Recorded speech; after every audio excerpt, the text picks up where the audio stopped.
Africa, two aquatic powerhouses exist. One a massive plant-eating mammal, the other a deadly carnivorous reptile. Neighbors whose lives are worlds apart.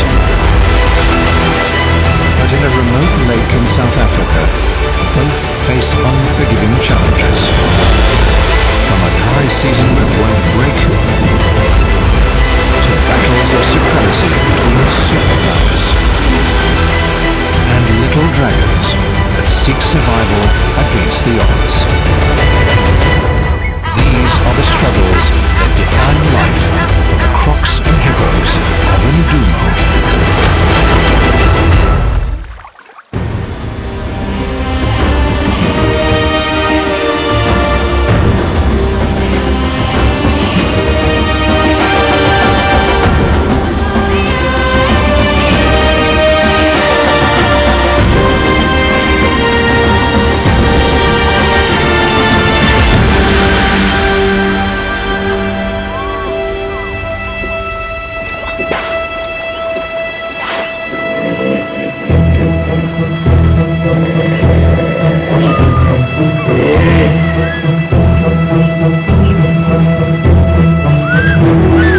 The Kwa-Zulu Natal region of South Africa holds pockets of languid estuarine waterways and vibrant wetlands.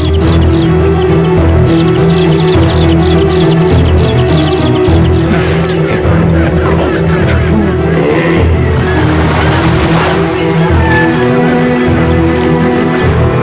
These two species have coexisted here for thousands of years, evolving in different ways to a life aquatic.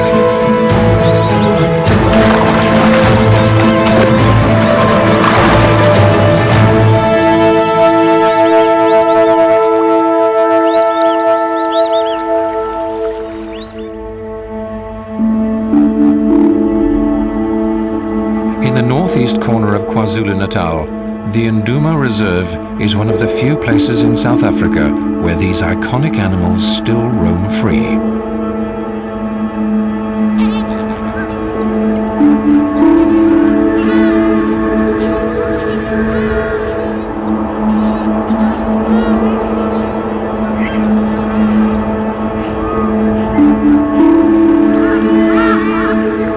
Yet in Ndumo, paradise has turned ugly.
Leaving their long-time neighbors to rule the roost.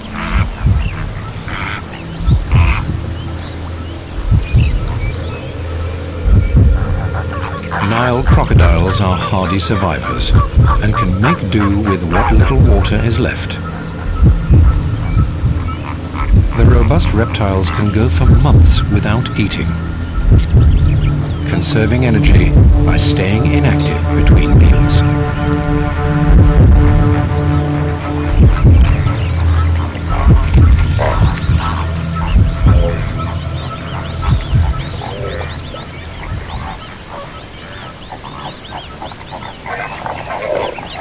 But the drought isn't bad news for all those that live here.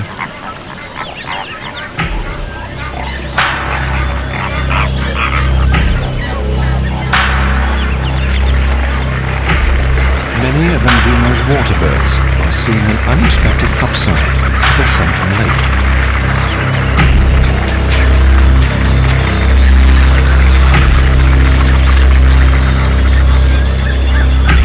Less water makes it easier for locals like the white hippo to spear fish trapped in small pools.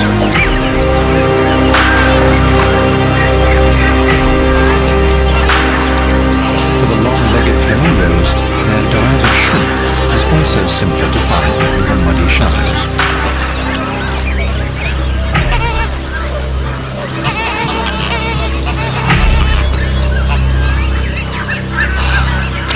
Opportunists like this young fish eagle now come across big prizes in the form of fish.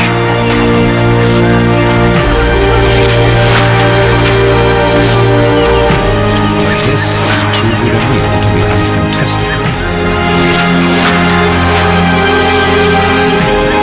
The usurper is older, as evidenced by his almost white neck and face, and thus more dominant.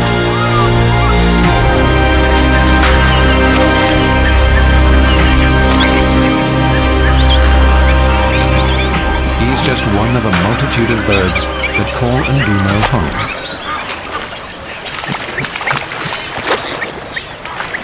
Indeed, this is a place renowned for its incredible diversity of bird life. More than 430 species live here.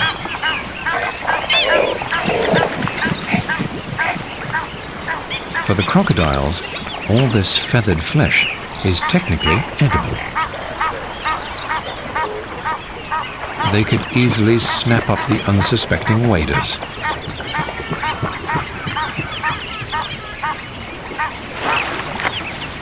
But they prefer catfish. Easy for the agile crocs to catch in what little water is left.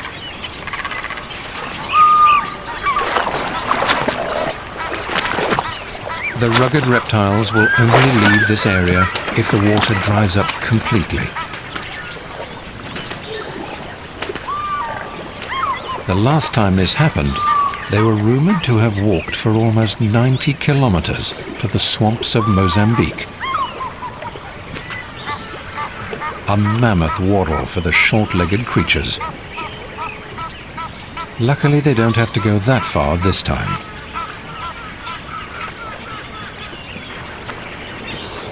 Although the main body of the lake has dried up, there are still a few places left with enough water for the crocs.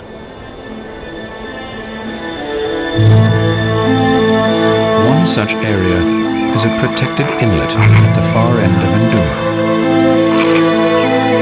Here, due to the drought, the water is too salty for the hippos. But the crocs can tolerate it because they have glands that excrete excess salt from their bodies.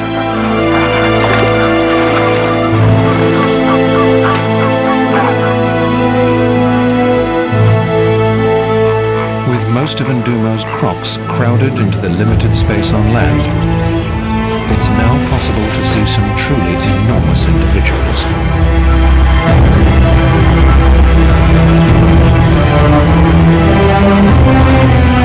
The biggest crocs here are around 3.5 meters in length. Some weighing as much as 500 kilograms.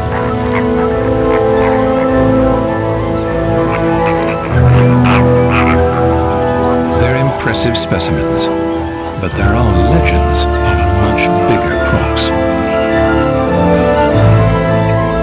Sightings of 7-meter-long giants have been reported. But these are unsubstantiated in scientific literature, and it's estimated that fewer than 2% of wild crocs in southern Africa exceed 3 meters in length.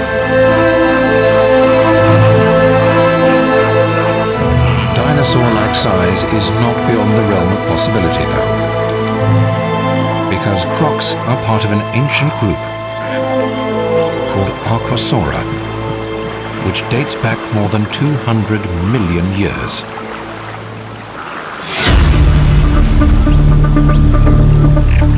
In crocodile society, the males are bigger, but otherwise the sexes are virtually indistinguishable.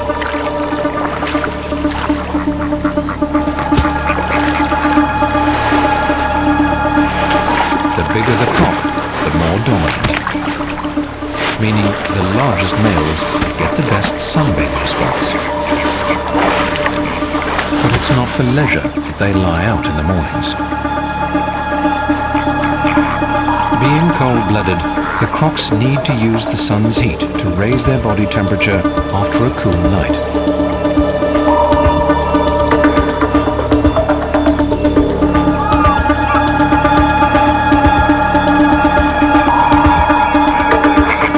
While basking, the crocs sometimes open their mouths in extended gapes. The most common explanation for this behavior is that it's done to release heat and aid in thermoregulation.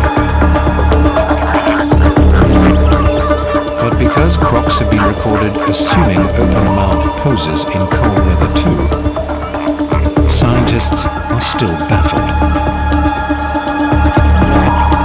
It is, however, an excellent way to show off one's teeth.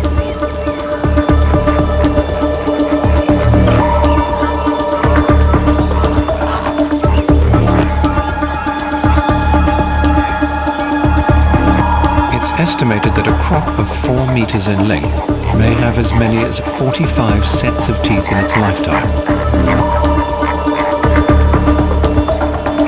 The teeth of the crocodile are its livelihood, without which they wouldn't survive. They're adapted to puncture the skin of large animals, while powerful jaws snap down with the force of up to 3,700 pounds per square inch, making it almost impossible for prey to escape.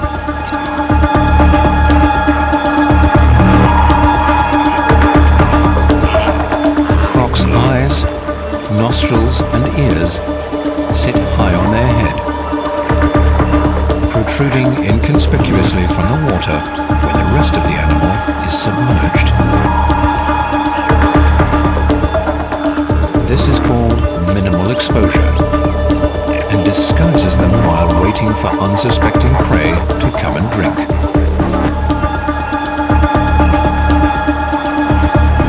The ambush experts can lie silent and still like this for hours on end when hunting, and they'll eat almost anything they can overpower.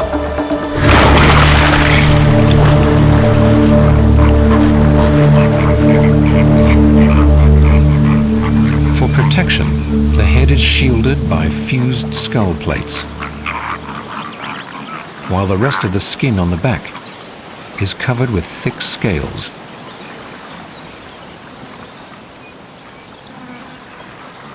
This coat of armor is complemented by a powerful tail and strong clawed legs.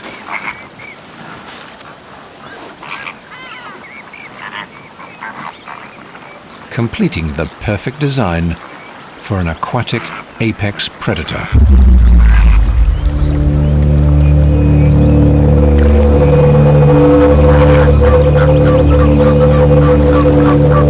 In Africa, around 300 crocodile attacks are recorded every year, although many more incidents may go unreported.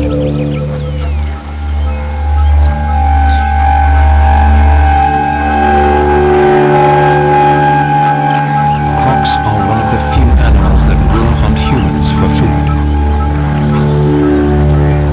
They may also attack to defend their territory or protect their young.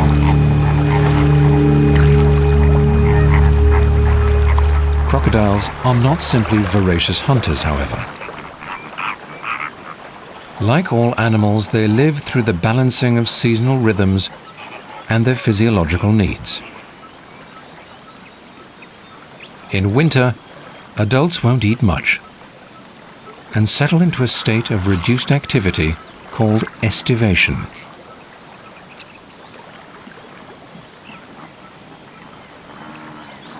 The approaching cold months will be challenging for Ndumo's newest crocodilian arrivals.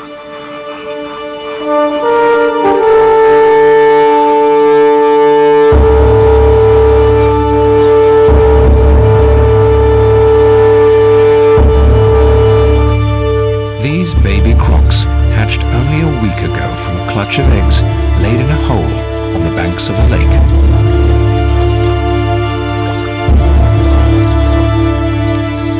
Their mother did her best to stay close to the nest over the course of the 90-day incubation period.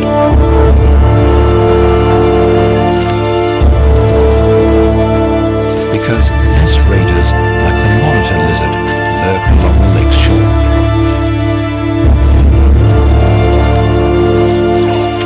But she couldn't be there all the time. Of her 50 eggs, fewer than half survived.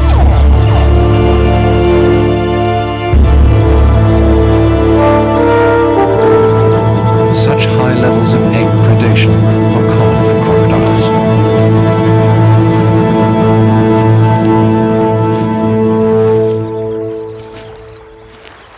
These are the last survivors of her clutch.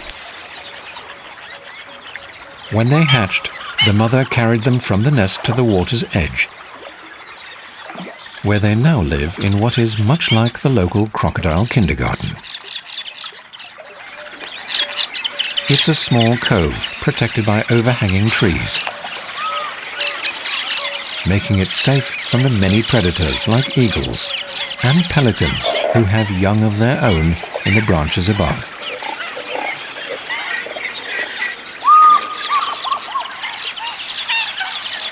Shelter from predators is vital for the young crocs because their mother is nowhere to be seen. Once her clutch hatched, she left to hunt after weeks of fasting, leaving the little dragons to fend for themselves until they are old enough to disperse and look for new territories.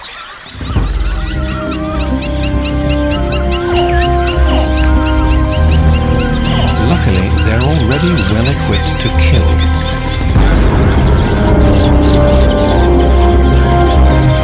At only 30 centimeters long, they're perfect miniature replicas of their parents.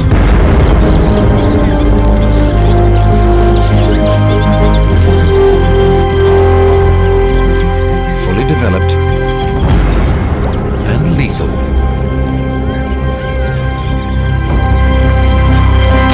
To flies. It's a humble meal for hunters who may one day be big enough to kill huge animals like rhino and young elephant. But before the crocs can assume their position at the apex of the food chain, they must avoid being eaten themselves.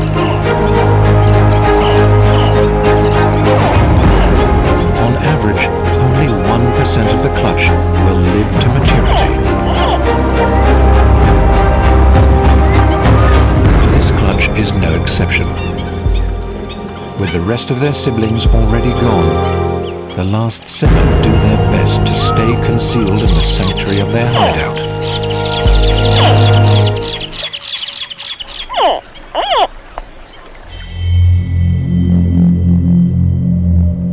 Inland from the baby croc's cove, the effects of the drought are starkly visible. Areas that were once green and covered in grass lie fallow. Now little more than swathes of baked and bare earth.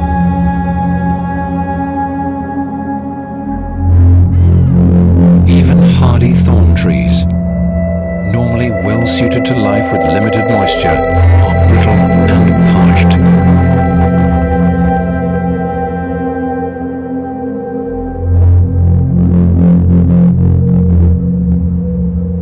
It's a picture of hardship, a once lush ecosystem brought to its knees by the merciless drought.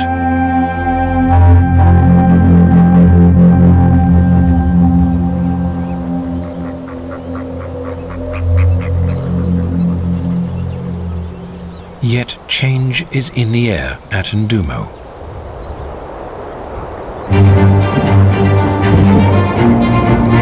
Clouds swirl and dance in the sky for the first time in months.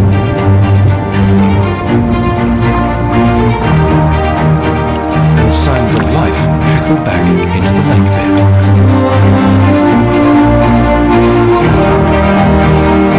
The first hint of inland rains.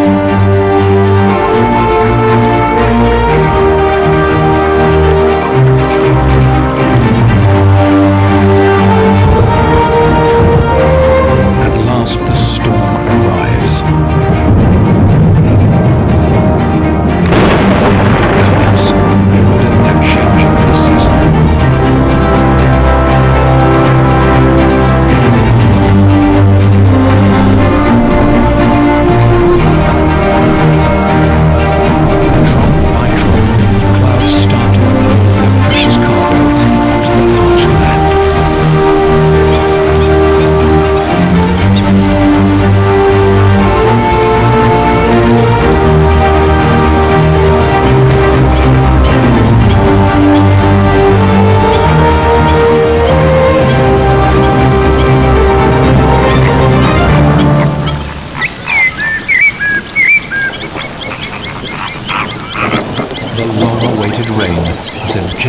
Quenching relief after many months of gasping heat.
They surge downstream in a torrent.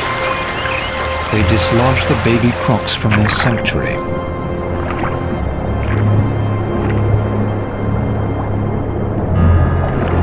Forcing the tiny reptiles out of the security of their sheltered infancy before they're ready.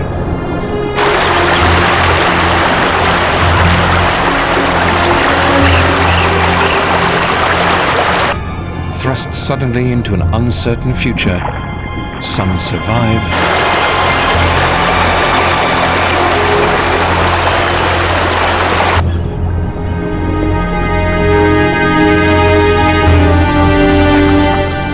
others don't.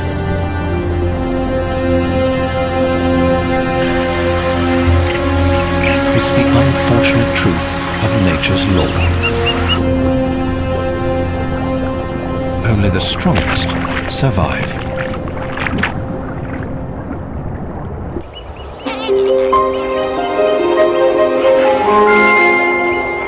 For all the residents of Ndumo, the renewed flow of water returns their home to its former magnificence.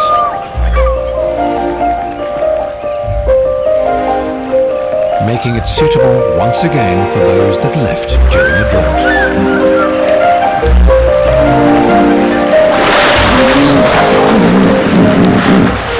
The hippos have come home.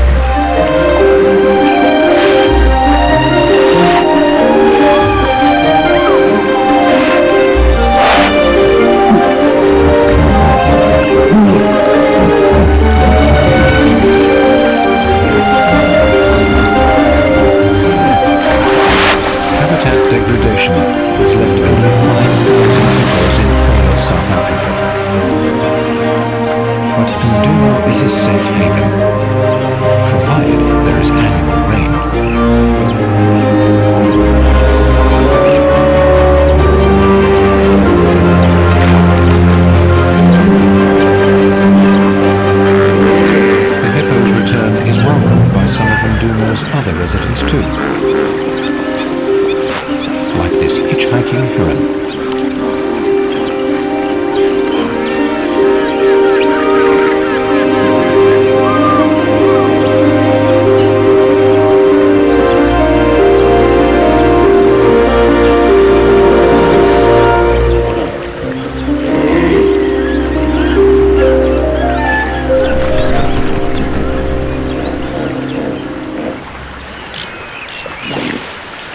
hippos quickly resume their routine, which consists mainly of wallowing away the daylight hours.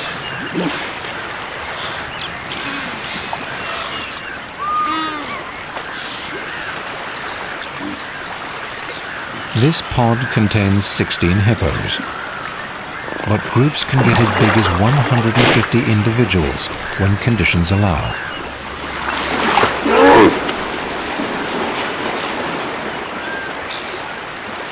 Hippos are known as a contact species because they spend a lot of time on top of one another.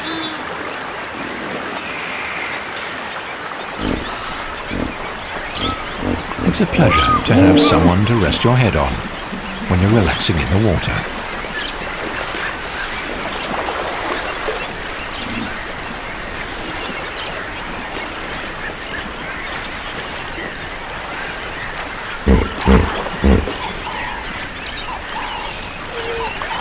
The odd thing about hippos is that they don't actually swim. They walk along the bottom of the lake. This means they favor places where it's just deep enough to keep their bodies underwater,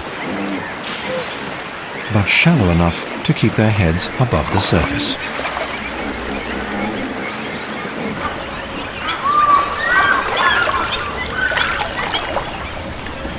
There is another reason they like to stay up to their eyeballs in water.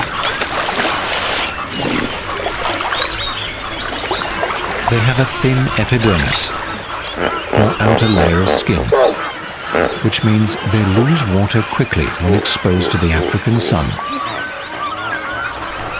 putting them at risk of dehydration and sunburn.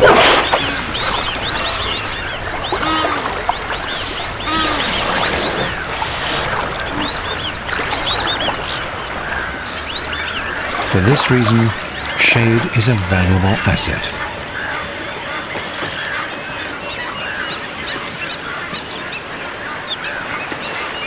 It's a life submerged for a hippo. Not a very stressful existence.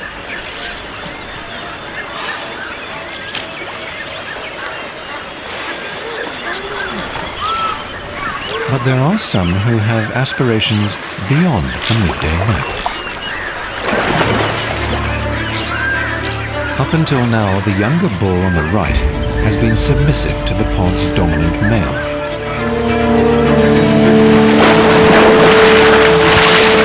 But today, he fancies his chances against the number one. First, they size each other up, checking who has the bigger mouth. Larger jaws mean a more powerful bite, and hence more chance of winning authority over the pod's females. Battles for hierarchy are potentially fatal. Long canines and stabbing incisors exist solely for fighting.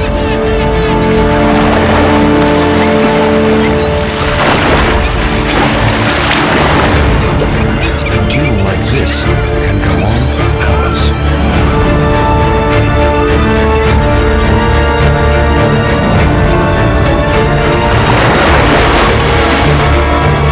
Low-hanging branches get in the way. A natural barrier that keeps the sharp tusks at bay.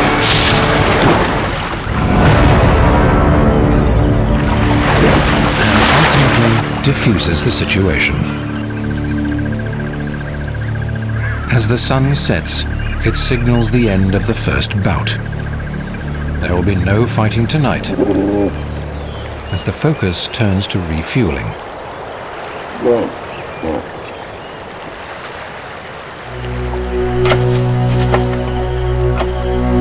Hippos feed almost exclusively on short grass, and they only dine at night. They're creatures of habit, and most of the time visit the same feeding grounds.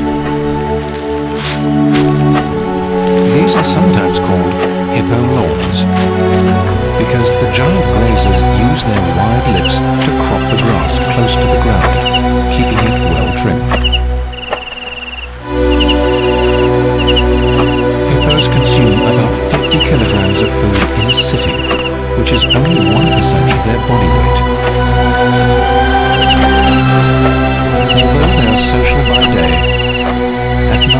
they prefer to eat alone. Because of their immense size, adults have no natural predators and are safe by themselves.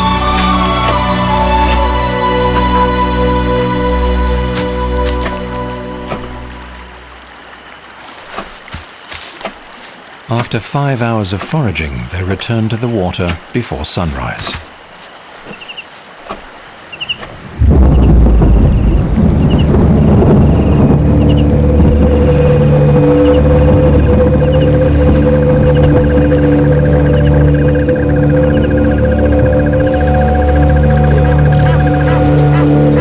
Mornings are a time to snooze and rest from the night on land.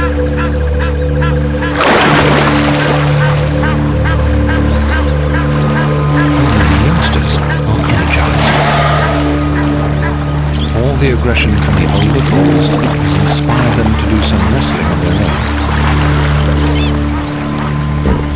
But their match is just a warm-up for the main event.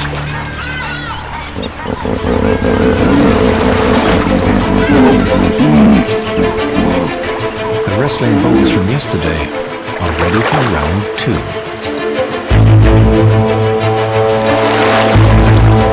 They make their intentions clear by executing elaborate yawns that show off their long teeth and huge jaws.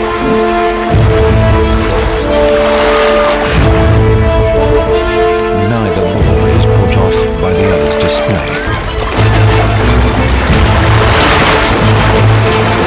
And it quickly gets physical. The bigger bull bears down with his immense bulk. An adult male hippo weighs 3,200 kilograms, more than 5 times heavier than the biggest crocs in the lake.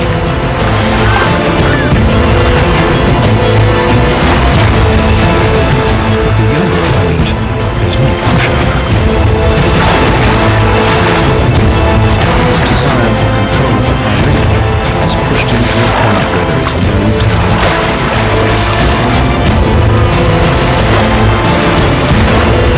He must win the fight or be driven out.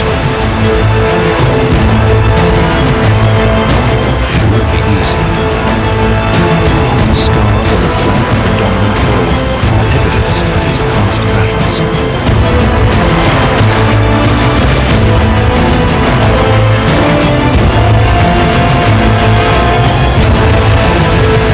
The older male uses experience and timing to his advantage.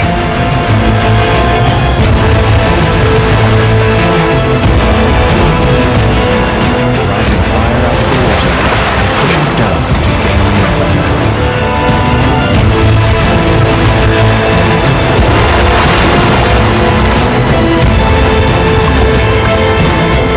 It's enough for the win this time.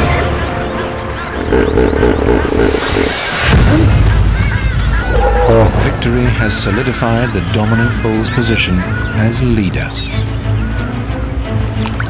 He has proved himself superior and vindicated his right to mate with any of the females in the harem. The loser will no longer be tolerated. Now he's relegated to a solitary existence as a lone bull, until he's worked up the courage to challenge again.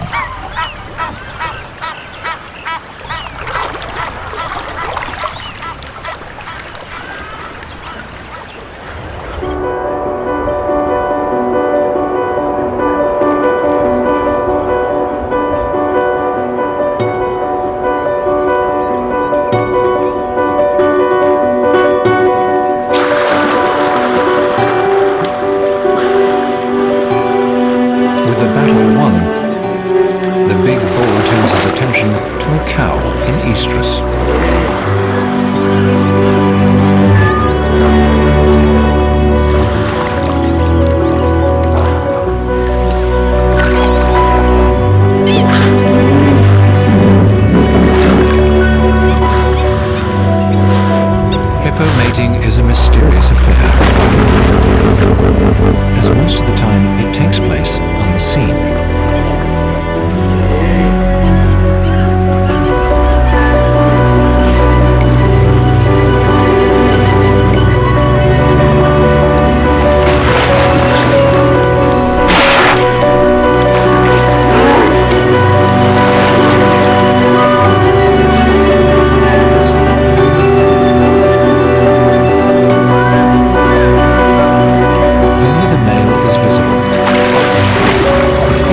stays under the surface of the water,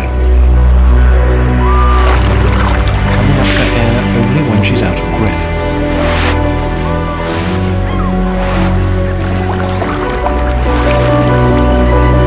For the big bull, passing on his genes is a hard-won right.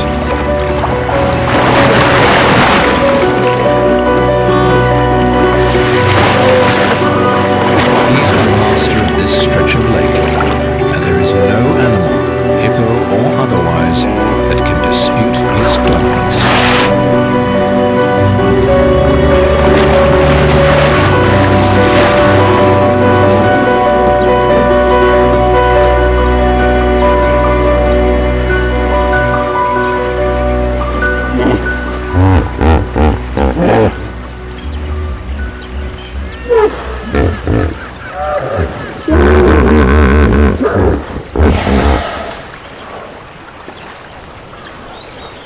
Pelicans are some of the biggest birds in Ndumo and flock to the lake following the rains.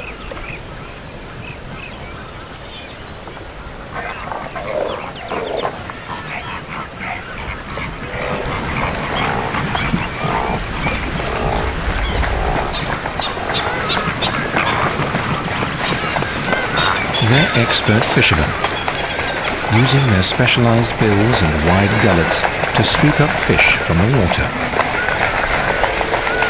Today the flock is after the catfish that thrive on the lake's muddy bottom.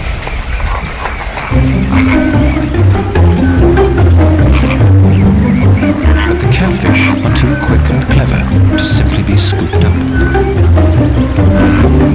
Luckily the pelicans are team players.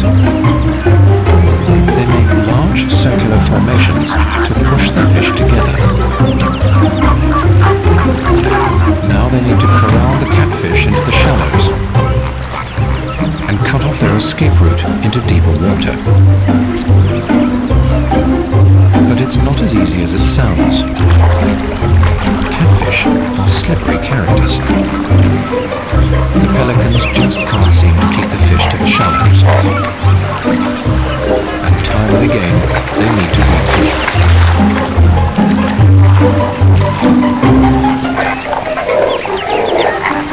Like so many fishing trips, patience is required.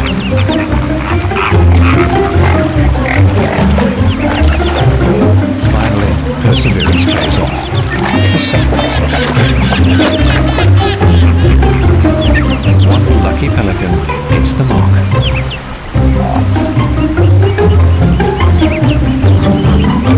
Even if the meal takes a bit of extra effort to get down.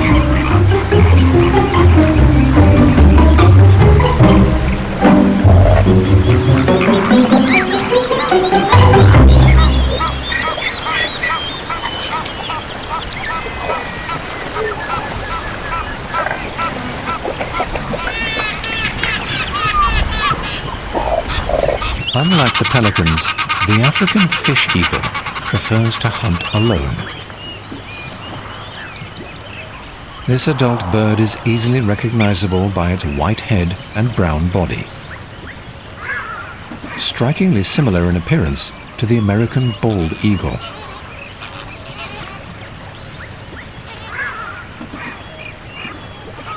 Juvenile fish eagles like this one live nomadic lives, leaving the place of their birth once they've learned to fend for themselves.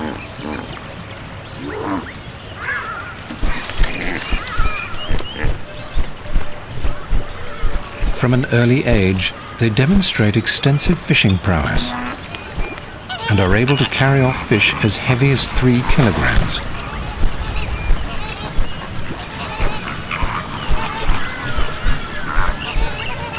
When this bird is fully mature, it will have to find a territory of its own, and ultimately a mate, who it will stay with for life.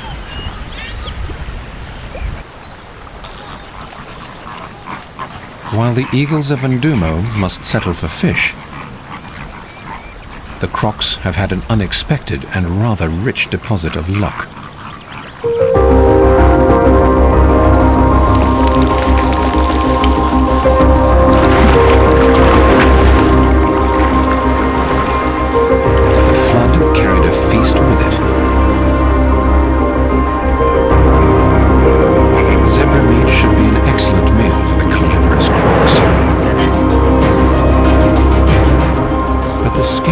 feasts on seemingly fussy eaters.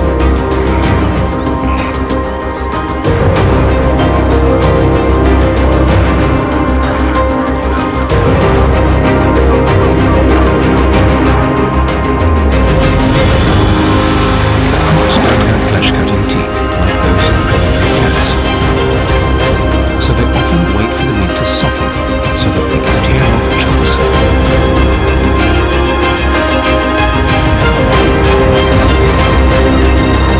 It's an approach that takes patience, but crocs have plenty of that.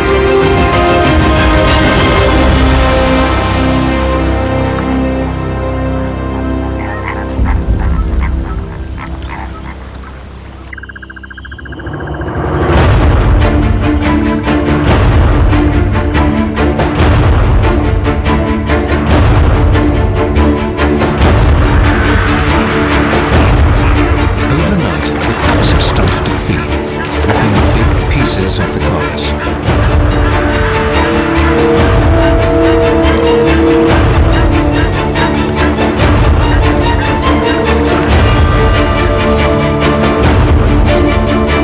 Now they need to tear them up into bits small enough to swallow.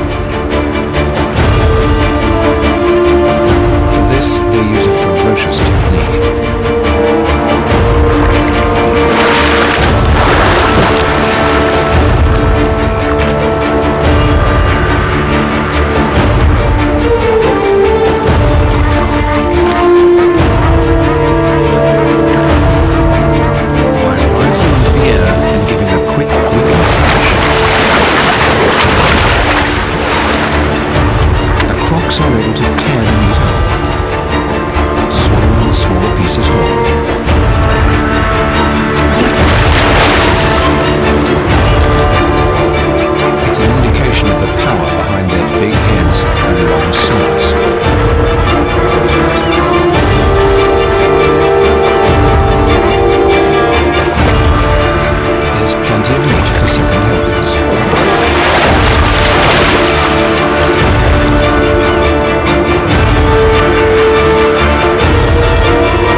This will be their last big meal for a while. Crocodiles need heat to digest their food, so they fast through the cooler winter months.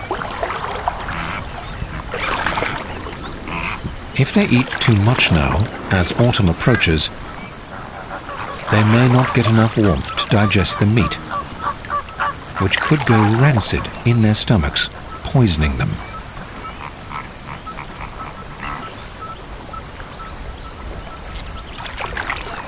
They need to consume just enough to keep them sustained through the cold months.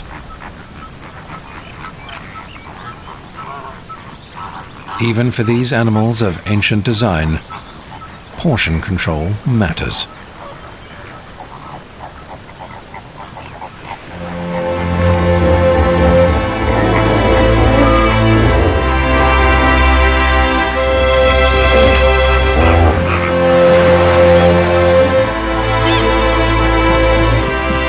Two African heavyweights, life is dictated by the ebb and flow of water.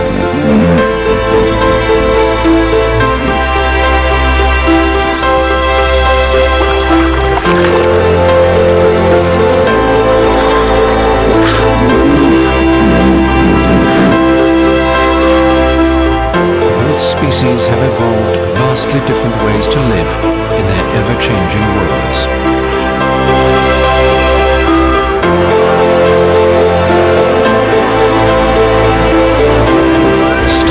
Seasonal cycles govern their very existence.